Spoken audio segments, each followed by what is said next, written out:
Britain ప్రభుత్వాన్ని విమర్శిస్తూ Elon Musk చేసిన కామెంట్లను యూకే ప్రధాని కీర్ స్టార్మర్ తిప్పికొట్టారు. తప్పుడు అసత్య వార్తలను మస్క్ ప్రచారం చేస్తున్నారని మండిపడ్డారు. బ్రిటన్ ప్రజాస్వామ్యాన్ని బలహీనపరిచే ప్రయత్నం చేస్తున్నారని తీవ్రస్థాయిలో ధ్వజమెత్తారు. బ్రిటన్లో లేబర్ పార్టీ అధికారంలోకి వచ్చినప్పటి నుంచి ఎలాన్ మస్క్ విమర్శలు గుప్పిస్తున్నారు.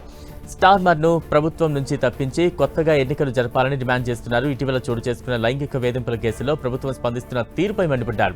2008-13 మధ్యకాలంలో ఇంగ్లాండ్ పబ్లిక్ ప్రాసిక్యూటర్ డైరెక్టర్గా ఉన్న సమయంలో బాధితులకు స్టార్మర్ న్యాయం చేయలేదని ఆరోపించారు. నార్వే ప్రధాని సైతం మస్క్ తీరుపై మండిపడ్డారు. ఇతర దేశాల రాజకీయాల్లో ఎలాన్ మస్క్ జోక్యం చేసుకోవడం ఆందోళన కలిగిస్తోందని నార్వే ప్రధాని జోనాస్ గహన్ స్టోరే పేర్కొన్నారు. ఇందుకోసం మస్క్ తన సామాజిక మాధ్యమాన్ని విస్తృతంగా వినియోగించుకుంటున్నారని అన్నారు. ఆర్థిక వనరులు భారీ స్థాయిలో ఉన్న ఇలాంటి వ్యక్తి ఇతర దేశాల అంతర్గత విషయాల్లో జోక్యం చేసుకోవడం మంచి పరిణామం కాదన్నారు.